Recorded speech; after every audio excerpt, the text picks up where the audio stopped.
Concerned that their backyard wells, just like this one, will eventually dry up. The elementary kids have no problem adjusting with the seatbelts. It's the older kids, such as middle school and high school kids, that are having a hard time. Police say the best way to protect yourself is by not putting your mail in the mailbox the night before. Here on the north tracks this afternoon, 2 trains went through while there was yet another one here on the south tracks. A man who was riding a motorcycle is now dead after he crossed the center line. Everything from the snow blades to the salt throwers. So they're ready for when winter weather hits. From the food and beverage tax into this old General Electric factory. Our only source of drinking water is the groundwater from the well. Dozens of people from across DeKalb County are trying to learn more about Artesian of Pioneer's proposal to pipe millions of gallons of water from the Mission to Aquifer to the Toledo area. Jim Thomas, who lives in southeastern DeKalb County, says he's afraid of that kind of pumping would do for the economy here in DeKalb County. The main concern is clearly loss of groundwater, drinking water for families and businesses and maybe small towns even all around this region. However, a Trine University civil engineer professor says that may not be the case right away. Jeremy Rentz says it would take about 25 years for one well field to make an impact on water in Indiana.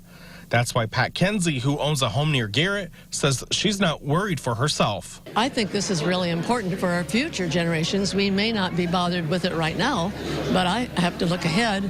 State Representative Ben Smaltz, who represents DeKalb County, is trying to protect the water system people in Northeast Indiana are used to.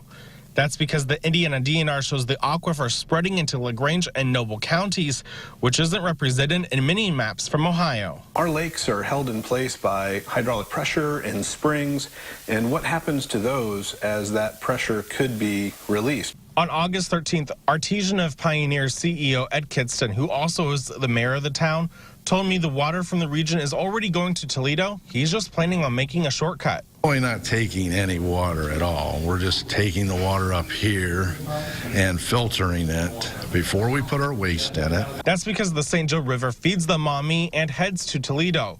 Smalt says he's working to try to stop the project from Indianapolis. The problem is, Artesian of Pioneer only has to follow Ohio laws, which are different from the rules in Indiana. I was holding out hope, and still do, that there would be room for our Attorney General to bring legal action and stop this from happening. We just go ahead and we look at how many drivers it's going to take to make that trip go. Excursions Trailways has 16 buses operating out of Fort Wayne and Ottawa, Ohio.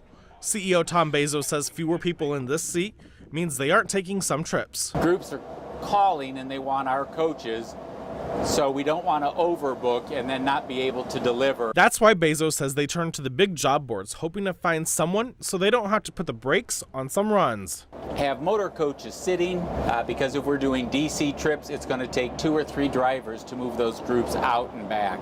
School districts are also having a hard time getting people in this seat, taking the most precious cargo to and from school every day. But they say failure is not an option. We split routes. We share it when it happens. We'll have drivers call in and say, hey, I can pick up some kids off that street. I'm 1 block over. East Allen County Schools Transportation Director David Myers says they are getting creative in recruitment. That includes a bus parked in front of New Haven High School and signs advertising a flashy company car. That car is the bus with flashing lights. We are in competition with everybody. We're in competition with beverage companies that are trying to find drivers, the Class A folks trying to find drivers. Another way East Allen is trying to stop the shortage, treat everyone like family. Anytime we get the chance to talk to folks about driving these students that we have, we talk to them about it.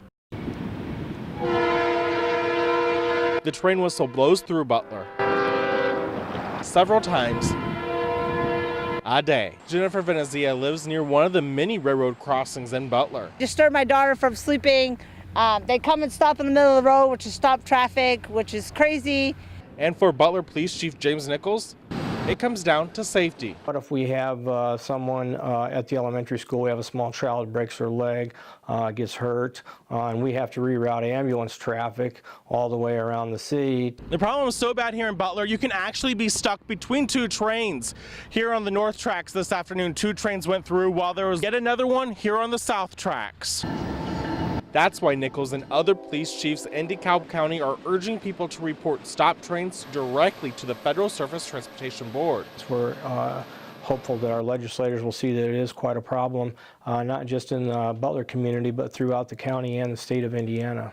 The state Supreme Court justices ruled a 1995 federal law overruled a state law that's been on the books for more than a century, allowing police departments to find trains stopped for more than 10 minutes. I was shocked that the Indiana Supreme Court went that way. Nichols is hoping with everyone reporting the stopped trains to the STB, something will happen. Can only hope and pray at this point in time that the railways still continue to be as diligent as possible.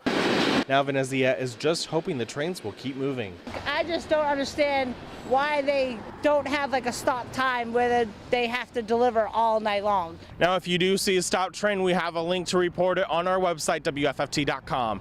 In Butler, Cody Butler, Fox 55 News.